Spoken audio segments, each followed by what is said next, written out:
When the guns fell silent over Lake Erie on September 10, 1813, the Brig Niagara had carried Commodore Oliver Hazard Perry to a stunning victory over the British.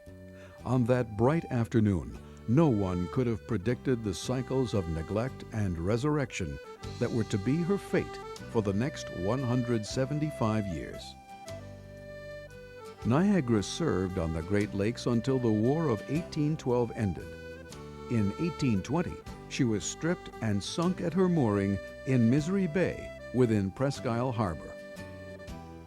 In 1913, to commemorate the centennial celebration of the Battle of Lake Erie, Niagara, or what was left of her, was raised from the water and pulled ashore on Presque Isle. A salvage crew took only 2 months to construct a new brig on Niagara's original backbone. Niagara toured the Great Lakes under tow, then returned to Erie for public exhibition. Sadly, by 1929, lack of maintenance had literally sunk the ship. She was raised again and moved to a berth on land. The Commonwealth of Pennsylvania began reconstruction in 1931, but the deepening economic depression brought work to a standstill just 2 years later. The Pennsylvania Historical Commission took over reconstruction in 1939.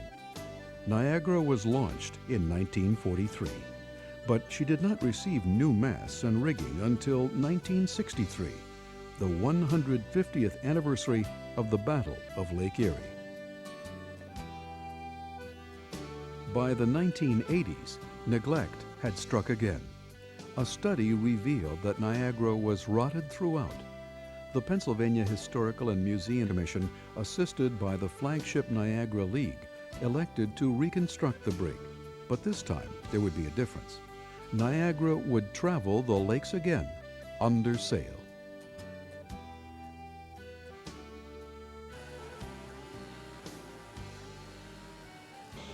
Workers sawed, pounded, ripped, and pried. But nothing could be salvaged.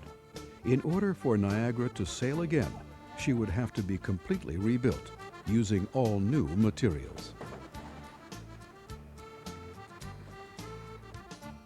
Some original timbers had been set aside during an earlier restoration. Measured, documented, and carefully conserved, the timbers were eventually embedded within the hull of the new Niagara, forging a very real link to that first valiant brig. Shipbuilder Melbourne Smith presided over the ship's design and construction. The lofting of the ship took place in downtown Erie. The ship's design was laid out full-size on the floor of a loft. Working from drawings, craftsmen made the plywood templates they would use to cut and shape the ship's timbers. Like shipwrights the world over, Niagara's builders celebrated the laying of the keel. I want to thank all you folks for coming here today. This is quite an honor to be building this vessel for you.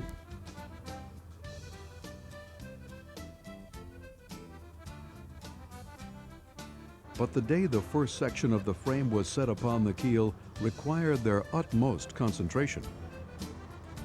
This is the first frame up. We've got to get it up square, and then we'll measure most of the other frames from it. But we'll get the first frame up, make sure that it's right, and then we'll follow it with all the other frames.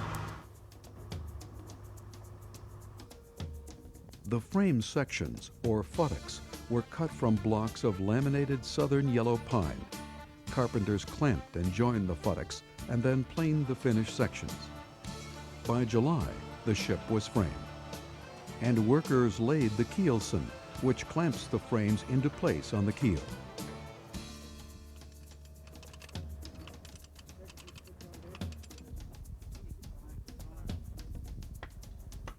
The stem and stern posts of the brig were set in position, and the crew began to plank the exterior of the hull.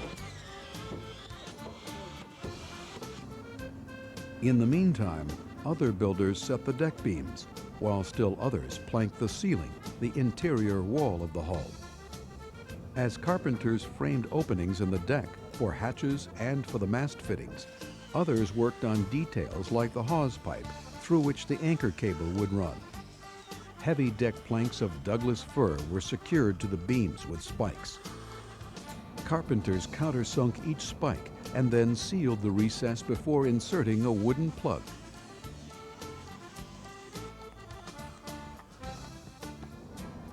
The hull received the same treatment.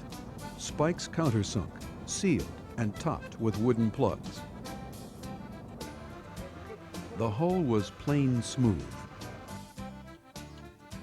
Soon, the shipyard rang with the distinctive sound of the caulking hammer, as hundreds of yards of oakum and cotton caulking were driven into the seams between the planks.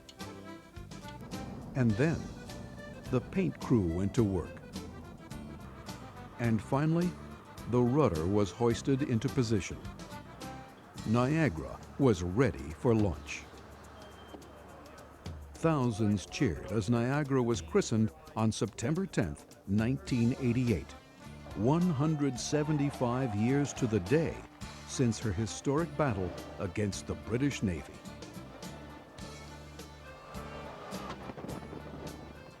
Two years passed while the Commonwealth of Pennsylvania raised additional funds.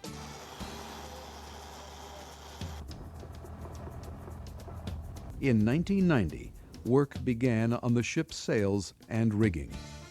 The new Niagara was first sailed in July 1990.